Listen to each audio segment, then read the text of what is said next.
Hi, my name is David Foreman. I'm co-founder of Protura Group.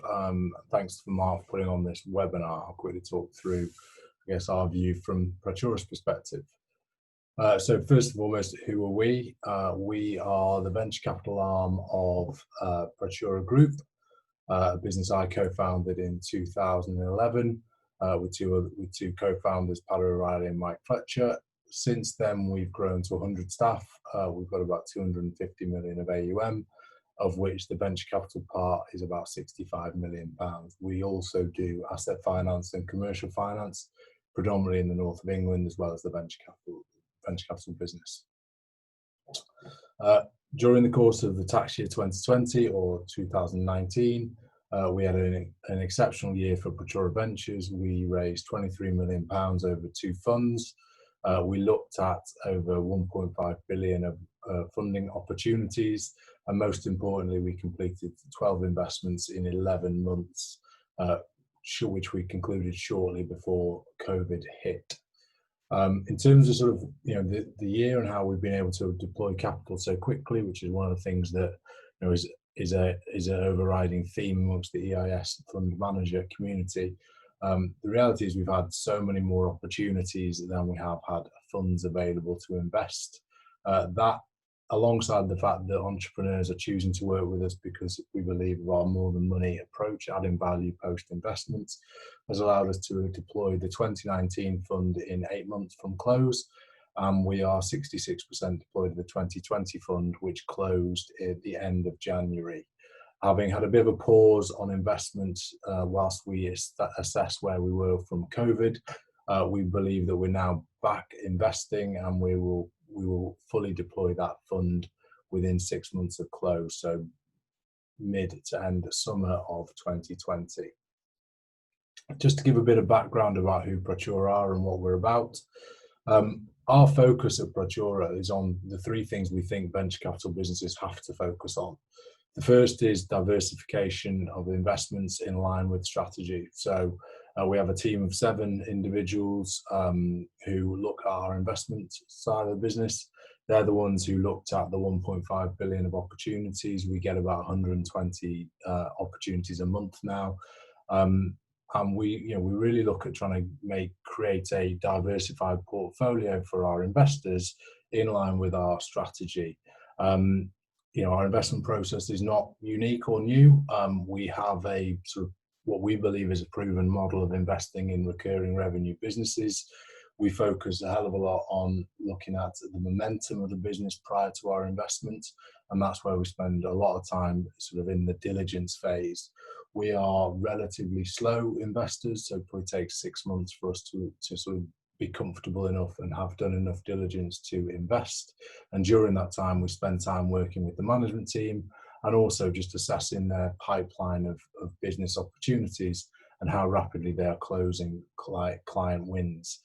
The second and third sort of pillars of what we focus on, we have dedicated teams for. So our portfolio team is 4 people. That's made up of people who have founded, scaled and sold their own businesses. So Ben Hatton founded, scaled and sold a digital marketing platform. Andy Sumner has, before joining us, had spent 5 years as MD of a fintech business in Manchester, taking it from revenues of 3 million to 15 million and internationalising the business. And the team in the portfolio team are focused solely on adding what we call more than money. So that would be increasing revenue for the portfolio, reducing their cost, and fundamentally reducing the risk of the management teams we back making the mistakes and the missteps that we've seen from investing in early stage businesses and setting up our own for the last 8 years.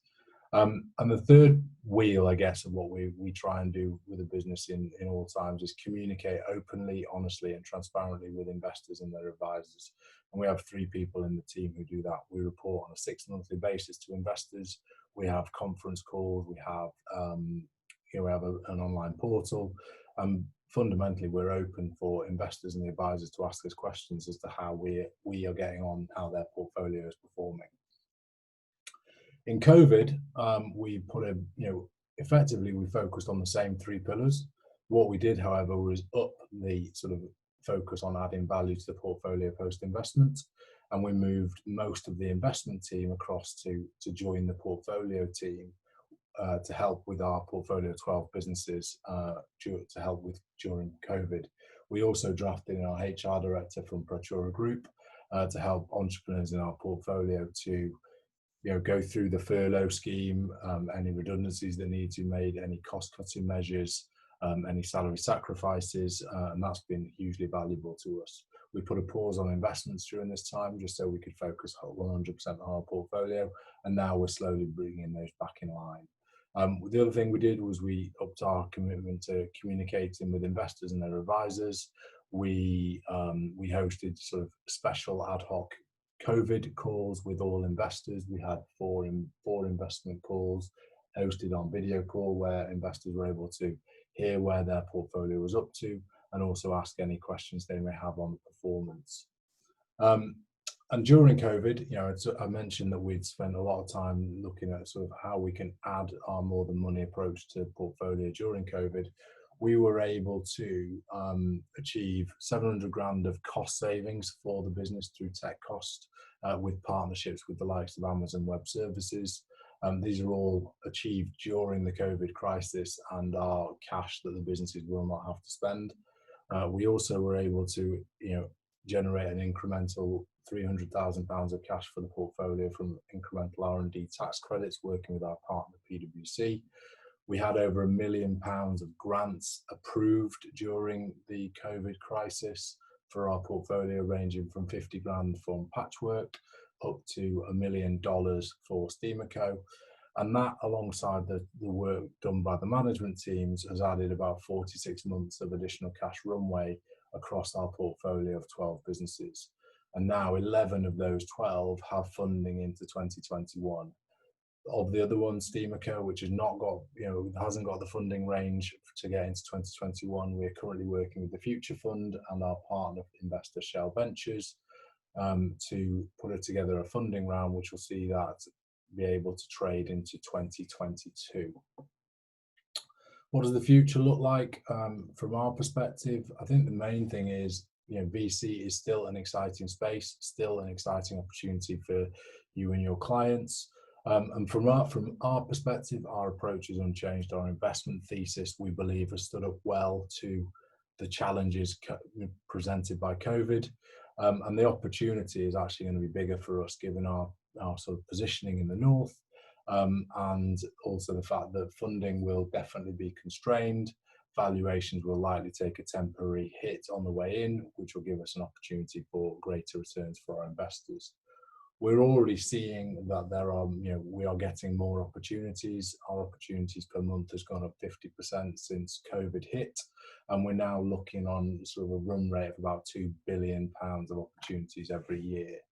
Our pipeline is, we've got 25 opportunities that we're actively progressing, which equates to about 35 million of investment, and 13 are through our initial sightings committee, which is the first stage of our 3-stage sort of investment process. And those all look very exciting, very interesting. They're predominantly in the north. And I guess just summing up from who we are and what we're about before we get into the meat of the webinar. We're a northern-focused venture capital business. We have scaled our team and our partners to be able to add value to a portfolio of businesses. And we think that we approach some of the business in a different way to maybe some of our competitors. We focus hugely on providing more than money to our portfolio, and we also focus hugely on providing clear, open and honest, transparent communication to our investors. Communication is something that we think is underserved in the EIS VC community. We think investors deserve more opportunities to speak to the fund manager, and we think that IFAs also deserve the opportunity to speak, ask us questions, understand why we've made investment decisions, and generally just create a much more open, two-way communication between the fund manager, the venture capital business, and the investors and their clients. So that's kind of our summary, and look forward to answering any questions throughout the course of the webinar. Thanks very much.